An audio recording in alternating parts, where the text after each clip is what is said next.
All right, so the next thing I want to show you is the DNS and HTTP challenges here.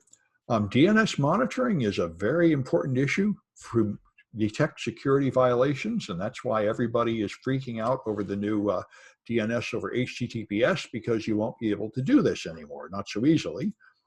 But for people who are not yet using encrypted DNS, it is an option. And so if I'm sniffing, let me stop and restart this to make sure I'm sniffing. All right. And now I can filter for DNS. All right. And now if you open this page loads every second. It loads another server with a random server name there, server 473, server 777.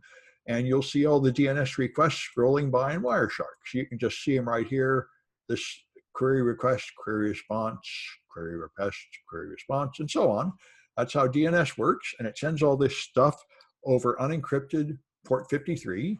So the URL of every page everybody goes to is sent over to local network, and it has the source address. So if you want to know who's doing something they shouldn't be doing at work, like playing games or visiting porn, you can just monitor DNS to do it. And a lot of people are in the habit of using that. So you can do it with Wireshark, but Wireshark is a clumsy tool for this kind of work.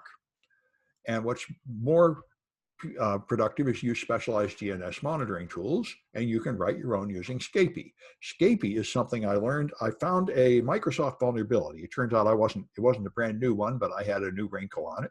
And I told Microsoft, and they said, well, we don't care and we're not going to fix it, but you should use Scapy for this kind of testing. And that's how I learned, and they're not kidding. Scapy is awesome.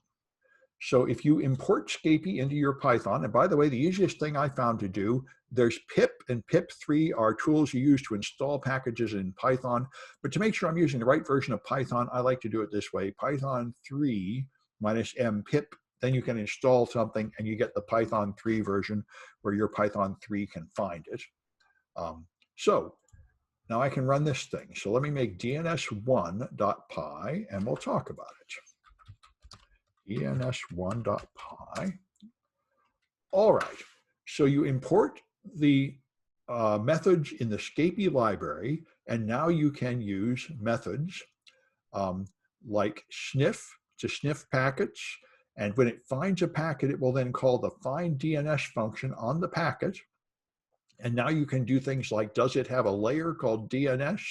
And if it does, print a summary of it, and then just display complete information about the packet. So that's what this does. This does basically the same thing as Wireshark, filtering only to see the DNS traffic, but it does it in just a few lines of Python. So if I run that, Python 3 DNS1, it's sitting there. And now that page sends DNS traffic. So I'm going to stop this so I can easily scroll back and show you. This shows me that traffic. So here is the, let's go back to the start. Anyway, it shows me a summary of the packet, Ethernet, IP, UDP, DNS answer. Here's the answer, the IP version 4, UDP, DNS. This is a lot of information, far more information than I really wanted coming out of here. So that's kind of a drag. So what I'm going to do is just print the DNS layer summary here with a simpler program, DNS2, because of course the point of Python is you can customize everything. So having too much information is solvable. So if I make this one, it will print only summary information about the packets. So if I run that one, Python 3 DNS2, okay, and that page should still be open, sending out requests, and it is. And see now, I see query, answer, query, answer. So it's much simpler. All right, so this is getting closer to what I want. All right. And so now that you can do monitoring, you can then go to another page and it will just have these long random looking URLs, and one of them just has the flag in it. So that shows you've got your DNS monitoring working. And now you've got more and more difficult challenges, because the point of this is to simulate botnet traffic. If you get infected by malicious software placing your machine under control of somebody else's command and control server, it will send beacons home. And when the malware starts stealing things like passwords and credit card numbers and sending them out over the internet, it will often encrypt them and stick them in traffic that looks like DNS or HTTP or HTTPS traffic. So you will find stuff encoded in the DNS names. These long, random-looking names will have data encoded in them.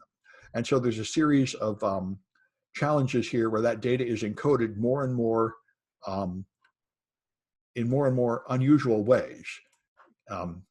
Base 32 is in fact the way it's really done, mainly because you might think you would use base 64, but DNS does not care about the difference between capital and lowercase letters. So in fact, base 64 does not work except for certain requests, certain kinds of traffic. Base 32 is what people usually use, and that's not so common, but it's there. And so there's a series of challenges there, and you can then do HTTP the same way. Obfuscated HTTP, I'm going to stop this thing. You can do the same thing with Scapy. You can look for HTTP packets, and you can then print data out about them.